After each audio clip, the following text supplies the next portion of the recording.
नमस्कार दोस्तों।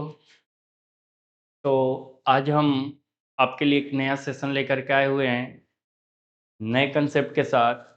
तो आज हम बात करने वाले हैं यूपी ट्रिपल एससी लेखपाल। हाँ, यूपी ट्रिपल एससी लेखपाल वही जिसमें 7,994 पोस्ट निकल करके आए हुए हैं।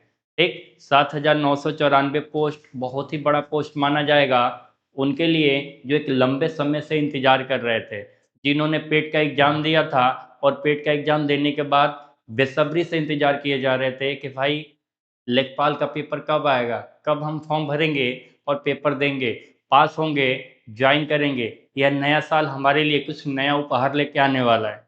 ठीक, तो ये नया साल वास्तव में आपके लिए कुछ उपहार लेके आया है। हम चलेंगे यूपी ट्रिपल एससी लेखपाल की चर्चा करने और एक सिलेबस को बताने। ठीक, तो जैसा कि आप स्क्रीन पे देख रहे हैं, यूपी ट्रिपल एससी लेखपाल 2026 टोटल पोस्ट 7994। ठीक है, टोटल पोस्ट कितने हैं? 7994। यूपी ट्रिपल एससी लेखपाल, ये जो 7994 का जो मोड ऑफ फिलिंग फॉर्म है, ये हमारा क्या है? ऑनलाइन है। हम इस फॉर्म को ऑनलाइन अप्लाई कर सकते हैं। आज के डेट में ऑफलाइन वाला मोड क्या हो गया है? टोटली इनकम्प्लीट हो गया है, टोटली क्लोज हो गया है। अब हम आज के डेट में ऑफलाइन कोई भी फॉर्म, ठीक है, नहीं भर रहे हैं, जो कि जॉब पॉइंट ऑफ व्यू से देखा जाए तो 7994 ये हमारा बहुत ही बड़ा पोस्ट माना जाएगा। और ये स्टार्ट हो चुका है भरना। ये कब से शुरू हुआ है? तो ये 29 दिसंबर 2025। ऑनलाइन अप्लाइंग स्टार्ट डेट 29 दिसंबर 2025। 29 दिसंबर 2025 से ये यूपी ट्रिपल एससी लेखपाल का फॉर्म भरने का प्रोसेस स्टार्ट हो चुका है। आ रही बात समझ में? हम जब से इंतजार कर रहे थे कि फॉर्म आ जाए, तो ये नोटिफिकेशन आने के बाद इस दिन से ऑफिशियल पेज पे एक्टिव कर दिया गया है कि हम 29 दिसंबर 2025 से फॉर्म भरने का कार्यक्रम स्टार्ट कर लिए। फिर offline online applying last date 20 जनवरी 2026, 28 जनवरी 2026 इसका लास्ट डेट है जब हम फॉर्म को भरेंगे या फॉर्म हम नहीं भर पाए। 28 जनवरी के बाद हो सकता है विभाग के पास, ठीक है, यूपी ट्रिपल एससी कुछ सोचे और क्या करे, आपके डेट को एक्सटेंड कर दे। अभी कोई ऑफिशियल नोटिफिकेशन नहीं है कि भाई डेट एक्सटेंड होगा या नहीं होगा। हो सकता है जरूरत पड़े विभाग को तो एक्सटेंड कर सकता है, हो सकता है जरूरत पड़े तो पोस्ट भी इंक्रीज कर सकता है। बट अभी जो कि बहुत बड़ी अपडेट है, ओनली 7,994 पोस्ट ही हैं। आ रही बात समझ में? Last date for fee payment, अगर आप फॉर्म भरते हो, फॉर्म भरने के बाद जो आपको पेमेंट करना होता है, ठीक है, जो सुविधा शुल्क देनी होती है, पेपर जो आप दे रहे हो, जो सुविधा शुल्क देना है, देना पड़ता है ना, तो उसकी जो लास्ट डेट है वो 28 जनवरी 2026 है। आ रही बात समझ में? अगर आप कोई फॉर्म भरते हो, उस फॉर्म में किसी न किसी की तरह की टाइपिंग मिस्टेक या कोई भी गलती हो जाती है, डेट ऑफ बर्थ या एड्रेस या any type of the mistake, तो उसकी सुधार, उन त्रुटियों का सुधार का जो समय की अंतिम डेट है वो क्या है? 4 फरवरी 2026। 4 फरवरी 2026 तक हम क्या कर सकते हैं? सुधार कर सकते हैं। ठीक, ध्यान देने वाली बात है कि एग्जाम कब होगा, रिजल्ट कब आएगा, एडमिट कार्ड कब आएगा, ये सब का अभी भी किसी भी तरह का कोई नोटिफिकेशन नहीं है। तो आपका अभी टोटल जो प्रोसेस है वो 4 फरवरी 2026 तक है। आपको 4 फेब तक क्या करना है? अपने फॉर्म में भरने के साथ साथ किसी भी तरह की अगर कोई त्रुटि होती है तो उसको सुधार कर लेना है किसी भी तरह से। एग्जाम कब होगा ये आपको बहुत ही जल्द सूचना कर दिया जाएगा, नोटिफाई सुन है। एडमिट कार्ड क्या होगा, ये भी आपके बिफोर एग्जाम 1 वीक और 2 वीक पहले अपडेट कर दी जाएगी कि आपका कौन से सिटी में है, किस लोकेशन में पर जाना है। ठीक, रिजल्ट कब आएगा, विल बी अपडेटेड हियर सून। जैसे अगर रिजल्ट आता है आफ्टर गिवन एग्जाम, तो आपको क्या करना होगा, इसी ऑफिशियल वेबसाइट का या ऑफिशियल पेज पे आप इंतजार कर सकते हो, यहीं पे अपडेट कर दिया जाएगा। और वो ऑफिशियल पेज क्या है, sarkari-result.com। हम इन पर भी देख सकते हैं या UP-SSSC लेखपाल के पेज पे भी जाएंगे तो वहां पे हम अपने रिजल्ट को देख सकते हैं। आ रही बात समझ में। अब अगर जो आप फॉर्म अप्लाई करते हो उस फॉर्म का कुछ भी रखा गया है कि हर एक कैटेगरी के लिए डिफरेंट होता है किसी किसी पेपर में, लेकिन आपको देखने के लिए एक सिमिलर चीज मिलेगी। कैटेगरी कोई सी भी हो, सबकी फीस क्या है, कॉमन है, इसमें कोई वेरिएशन नहीं किया गया है। ठीक, कह रहा है जनरल हो, ओबीसी हो या इकोनॉमिकली वीकर सेक्शन हो, इन सब की फीसें क्या हैं, 25। एसी हो और एसटी हो, इनकी फीस क्या है, 25। पीएच जिनको फिजिकली हैंडीकैप्ड बोला जाता है, उनकी भी फीस कितनी है, केवल और केवल 25 रुपए। कह रहा है कि जो भी हम फॉर्म अप्लाई करते हैं उन फॉर्म को अप्लाई करने का क्या भाई मेथड क्या है, तो हम पेमेंट डेबिट कार्ड से कर सकते हैं, क्रेडिट कार्ड से कर सकते हैं, इंटरनेट बैंकिंग अप्लाई कर सकते हैं, IMPS कर सकते हैं, कैश कार्ड और मोबाइल वॉलेट से भी पेमेंट कर सकते हैं। अगर इन गिवन ऑप्शन में से कोई भी ऑप्शन हमारे पास अवेलेबल है, ठीक, तो हम अपने 25 रुपए को आफ्टर अप्लाइंग फॉर्म हम पेमेंट कर सकते हैं। और ये टोटल काम कब तक हो जाना चाहिए, 28 जनवरी 26, इससे पहले हर हालत में आपका फॉर्म भर जाना चाहिए। ठीक, अभी कोई भी एक्सटेंड डेट का कोई नोटिफिकेशन, ऑफिशियल नोटिफिकेशन आउट नहीं हुआ है। ओके, अब जो कि हम फॉर्म भरेंगे, तो फॉर्म भर देने से क्या हम पास हो जाएंगे, हमें जॉब मिल जाएगी, हम लेखपाल बन जाएंगे, ऐसा होता तो हर कोई होता नहीं। उसके लिए जो पढ़ना पड़ता है, हम एक सिलेबस लेके आए हैं। इस फॉर्म फिलिंग के बाद हम उसके सिलेबस को जान लेते हैं कि जनरली हमको क्या क्या पढ़ना है। बहुत कुछ नहीं पढ़ना है, सिलेक्टेड टॉपिक पढ़ने, उन सिलेक्टेड टॉपिक से हम क्या करेंगे, 15 नंबर स्कोर कर लेंगे। और 15 नंबर बहुत बड़ा नंबर होता है उनके लिए जिनको जॉब चाहिए। अरे बात समझ में। तो हम सिलेबस की तरफ चलते हैं, क्या है सिलेबस देखते हैं। तो ये आपको समझ में आ गया इतना कि 29 दिसंबर 2025 से फॉर्म स्टार्ट हो गया है और 20 जनवरी 2026 तक फॉर्म को फिल करके पेमेंट कर देना है। ठीक, तो हम चलते हैं सिलेबस की तरफ। तो स्वागत करते हैं अपने चैनल पार्थवी अचीवर्स पे। ठीक, और मुझे पूरा उम्मीद है आप चैनल को फॉलो करेंगे, चीज़ों को सीखेंगे समझेंगे, तो वो दिन दूर नहीं जब आप बहुत जगह से बच्चे बोलेंगे कि हाँ, हमको सफल कराने में, हमको जॉब दिलवाने में पार्थवी अचीवर का बहुत ही ज़्यादा योगदान है। आ रही बात समझ में। तो हम भी उसी दिन का इंतजार कर रहे हैं और आप भी उसी दिन का। ठीक है, तो चलते हैं हम सिलेबस को बताने, जो कि ये आपको दिख रहा है सिलेबस। देखिए बहुत ही बेहतरीन नंबर है, 15 मार्क्स। 15 मार्क के लिए हम कंप्यूटर एंड इंफॉर्मेशन टेक्नोलॉजी को पढ़ेंगे, मतलब कंप्यूटर और सूचना प्रौद्योगिकी। आज के डेट में हमको बहुत सारी जानकारी होती है, लेकिन हमको ये समझना है कि वो जानकारी हमारे हाथ पे है या किसी और सेक्शन के हिसाब से।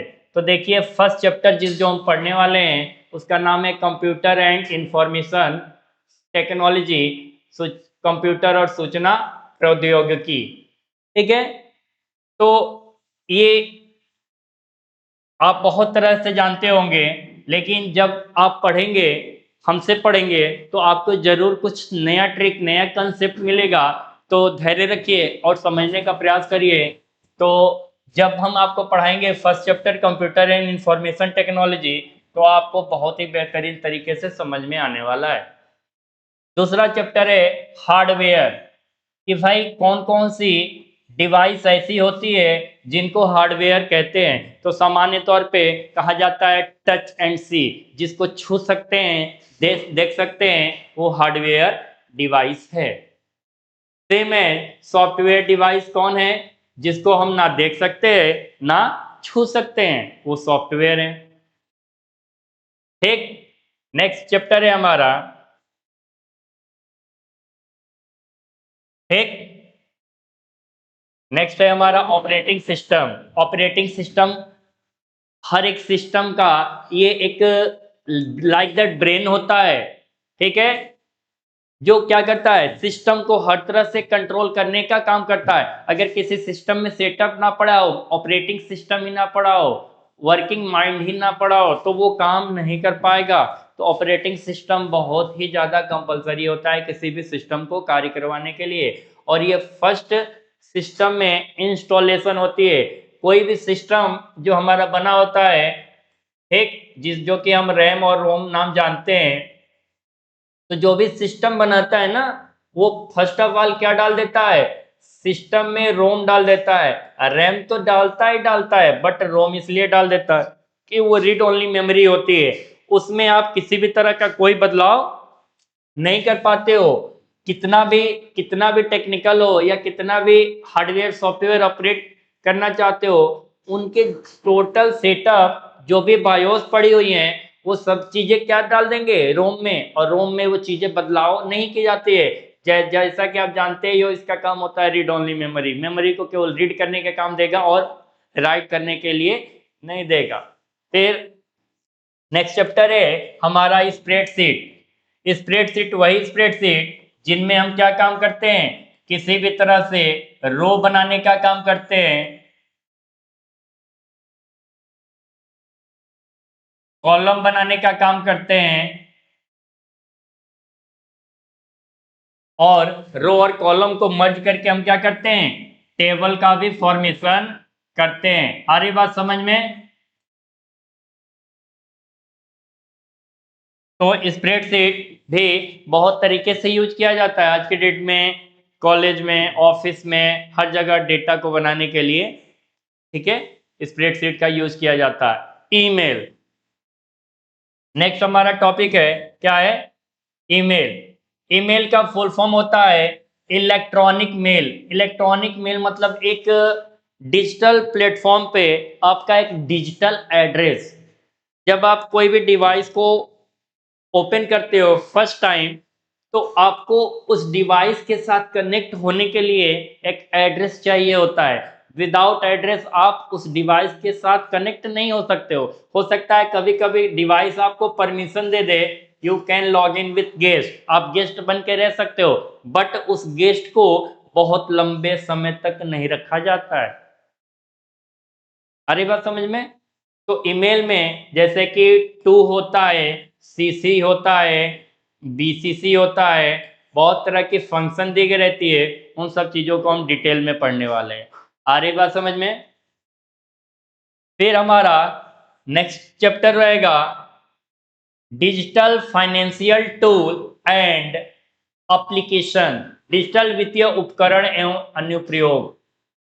हम किस तरह से किस एप्लीकेशन का प्रयोग करके क्या क्या ट्रांजैक्शन कर लेते हैं। बहुत तरह के टूल आ गए हैं आज के डेट में। एक समय था कि हम 10 AM से 4 PM तक का इंतजार करते थे। 10 बजे से लेके 4 बजे तक अगर हमको कोई भी बैंकिंग का वर्क करना है, तो इसी टाइम ड्यूरेशन में हम कर लिए तो कर लिए, अदरवाइज हमको नेक्स्ट डे का वेट करना होता है। ठीक, ये सारे चीजें आज के डेट में आपको नहीं लग रही है कि सबकी सब मिथ है, सब क्या हो गई हैं, सब झूठ लग रही हैं। हाँ, इसलिए लग रही है कि आज के डेट में हम क्या करते हैं, 24/7 आवर हम डिजिटल फाइनेंशियल टूल का यूज करते हैं, एप्लीकेशन का यूज करते हैं, जब चाहे तब पेमेंट कर ले, जब चाहे तब वर्क कर लेते हैं। तो आज हमारा फाउंडेशन यहाँ तक नहीं रह गया है। ठीक, हम बहुत तरह के कार्य कर लेते हैं, लेकिन जो बैंकिंग सेक्टर है, जो बैंक का काम है, वो बैंक काम तो अपना कर ही रही है। आ रही बात समझ में? फिर हमारा नेक्स्ट चैप्टर आएगा internet and world wide web. Internet जो कि आप हमसे बातें करते हो या हम आपसे बातें करते हैं, इसका मेजर पार्ट जो है वो क्या है? इंटरनेट है। बिना इंटरनेट के हम कुछ भी नहीं करने वाले हैं। एक डिवाइस दूसरे डिवाइस से कनेक्शन भी तभी जनरेट करता है जब उसके बीच में क्या हो?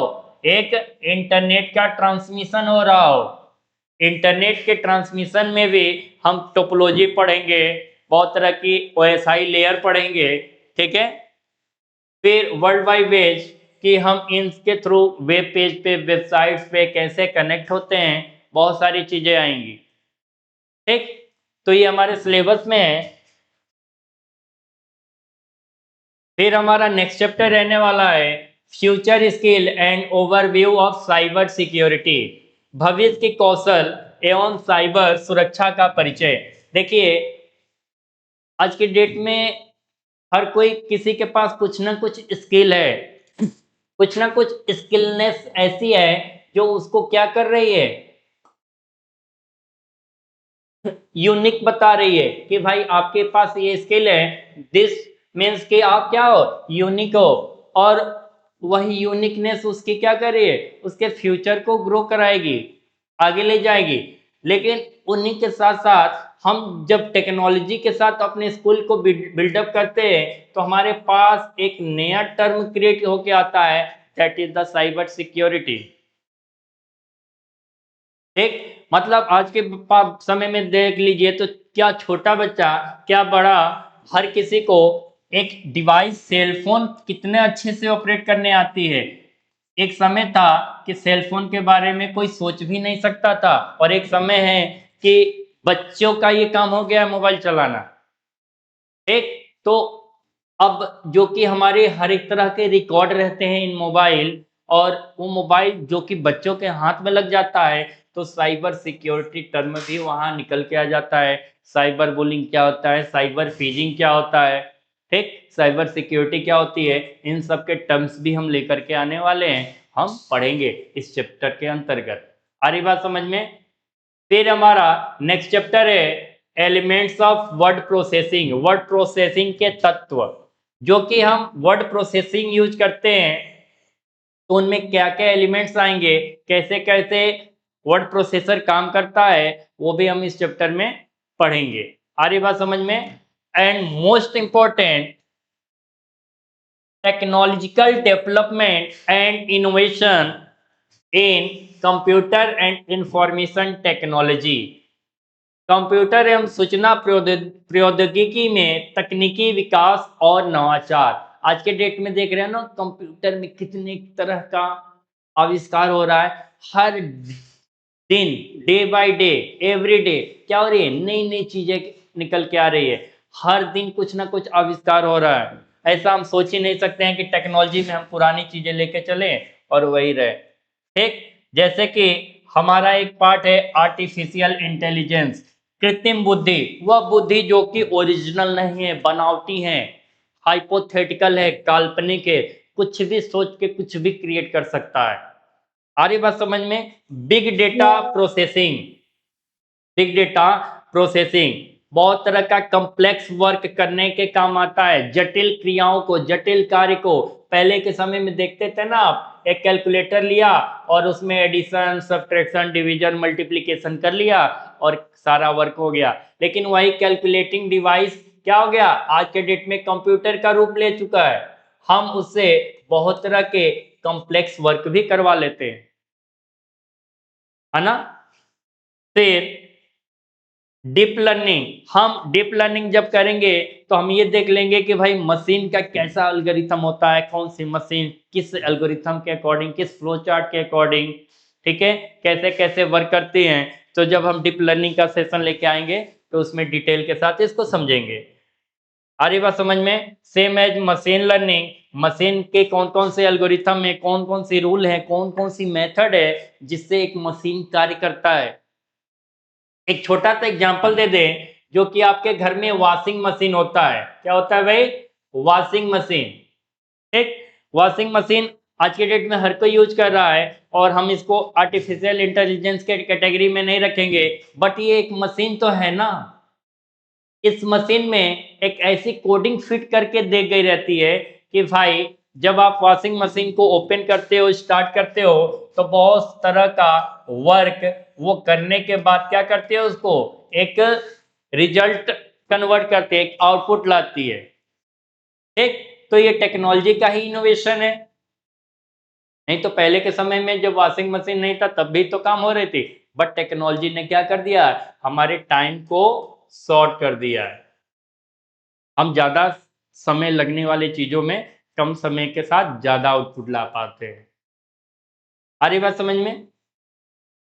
और इंटरनेट ऑफ थिंग्स, ये जो है इंटरनेट ऑफ थिंग्स, ये बहुत ही इंपॉर्टेंट है कि आज के डेट में देख रहे हो हर एक डिवाइस किसी न किसी सर्किट से ज्वाइन है, किसी न किसी टूल से ज्वाइन है, किसी न किसी चिप से ज्वाइन है। ये सबका सब क्या है, इंटरनेट ऑफ थिंग्स। ठीक है, इंटरनेट ऑफ थिंग्स मतलब कि वो वस्तुएं जो इंटरनेट में यूज की जाती हैं। नेक्स्ट एंड लास्ट हमारा है India's achievement in contemporary technology development and innovation. समकालीन तकनीकी विकास एवं नवाचार में भारत की उपलब्धियां। हमको उन सारे टॉपिक को कवर करना है जिसमें हम ये देखेंगे कि हमारा भारत जो कि तकनीकी में बहुत तरह का विकास कर रहा है, उन विकास में कौन कौन सी उपलब्धियां हासिल की हुई है, उन सभी उपलब्धियों को वन बाय वन हम पढ़ेंगे। जैसे कि आज के डेट में बहुत ही फेमस है, हम क्या बोलते हैं, डिजिटल इंडिया। डिजिटल इंडिया मतलब कि आज के डेट में जो भी हमारा ऑफिशियल दस्तावेज से कार्य होते थे वो सारी चीजें आज के डेट में डिजिटली होने लगी है। तो ये एक टेक्नोलॉजी के टर्म में देखें तो बहुत बड़ी उपलब्धियां है हमारे लिए, एक आविष्कार है, इनोवेशन है। ठीक, तो ये सब टॉपिक हम कवर करेंगे और जब सारे टॉपिक कवर हो जाएंगे, समझ में आ जाएंगे, तो डेफिनेटली विद गारंटी हम 15 नंबर स्कोर करने वाले हैं। आ रहे बात समझ में। तो ये हमारा टोटल सिलेबस का कंक्लूजन रहा।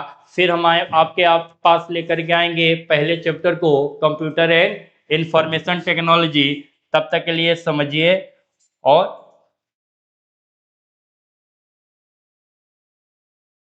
धन्यवाद।